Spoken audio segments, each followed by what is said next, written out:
Have you ever heard of a kind of pain called delayed grief? At his wife's funeral, he stood in front of a mirror, desperately trying to force out a few tears. His eyes turned red from the effort, but they stayed as dry as an empty well. That was the moment he began to wonder, had he ever really loved her at all? 2 days earlier they had been driving together. The accident happened in an instant. His wife died right in front of him. And in a cruel twist of fate, he walked away without a scratch. Standing outside the hospital room, he felt as if something inside him had been ripped away. And yet he felt absolutely nothing. There was blood on his shoes, so he bent down and wiped it off. Then he realized he was hungry. He walked over to a vending machine to buy a chocolate bar.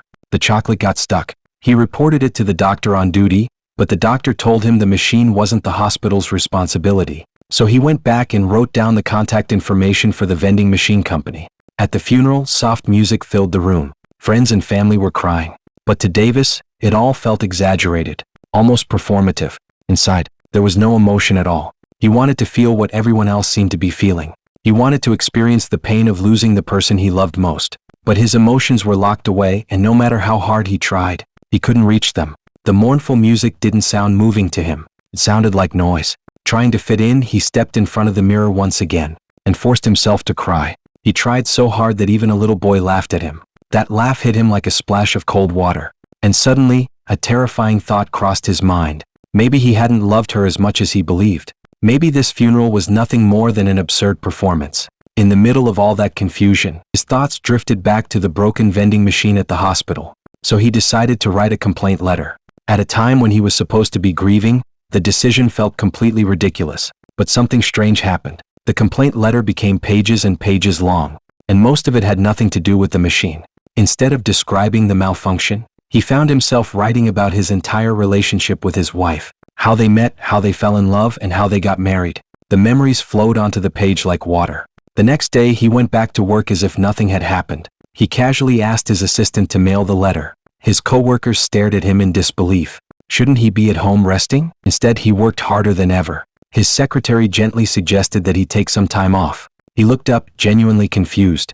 Why did everyone keep telling him to rest? What puzzled him even more was that everyone else seemed more heartbroken than he was. His father-in-law broke down in tears in front of him. His own father, while watering the plants, quietly told him not to be too overwhelmed. But Davis couldn't understand what they were all so devastated about. Then things started getting even stranger. On a train, he was chatting with the man sitting next to him about work. Somehow, the conversation turned to his late wife. The moment he said the words out loud, something snapped inside him. He suddenly pulled the emergency brake. When the police arrived, his answers made little sense.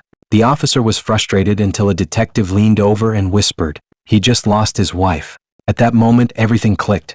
The strange behavior wasn't madness. It was grief so heavy that it was crushing him. Fortunately, no one was hurt. After a warning, he was allowed to go home. But home felt unbearably empty.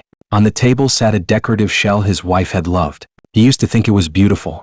Now it only got in his way. When he opened the refrigerator, he found one of her notes. "Fix the fridge." He ignored it. Oddly enough, this numbness made him more aware than ever. He started noticing things he had always overlooked. His wife's hair tangled in a comb.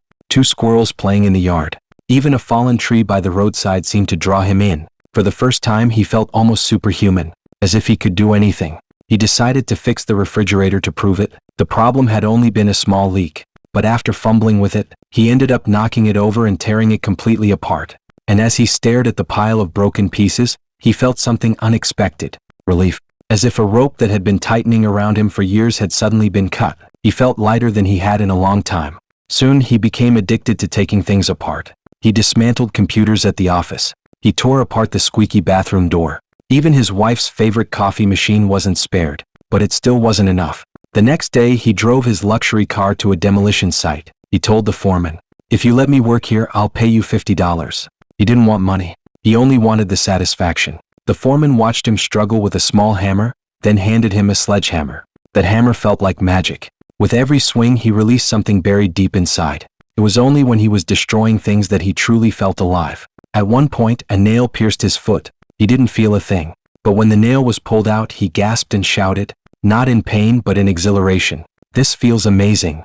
Then the hallucinations began. His wife seemed to appear everywhere. Sometimes his mind drifted back to the beach where they first met. He felt as though something was slowly eating away at his world. But after examining him, the doctor said, "There's nothing wrong with your brain. It's your heart that lost a huge piece.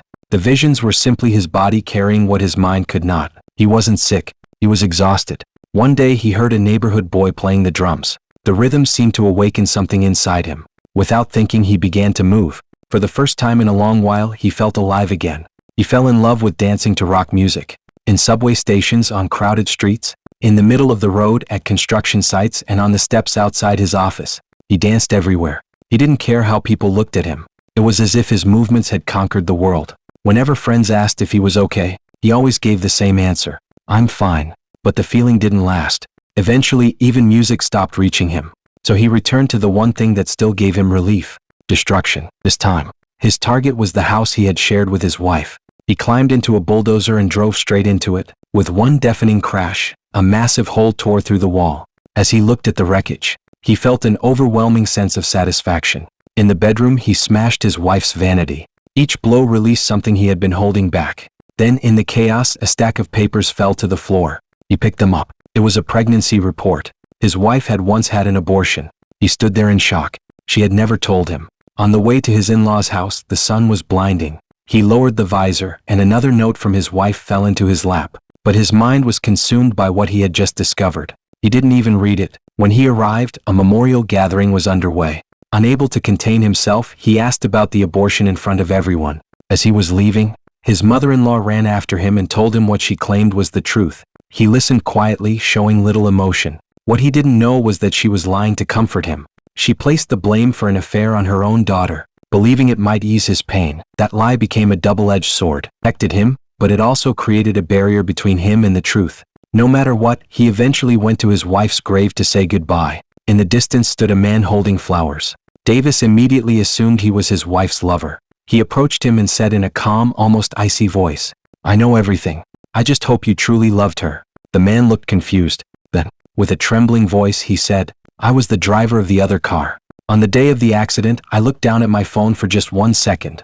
Tears streamed down his face as he confessed. And in that moment, Davis realized he had been wrong about everything.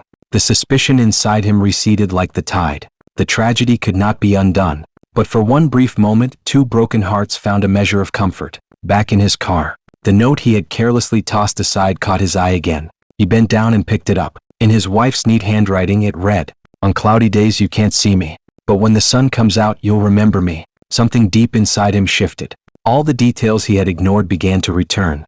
The notes she left everywhere. The laughter they shared just before the accident. The memories that still felt like yesterday. And as those memories washed over him like rain, the emotions he had kept locked away for so long finally broke through. Everything about his wife came flooding back. The warmth, the laughter, the arguments, the reconciliations. It all poured out as tears. Love, guilt, regret, and longing wrapped around him like invisible chains, pulling him into the depths of his grief.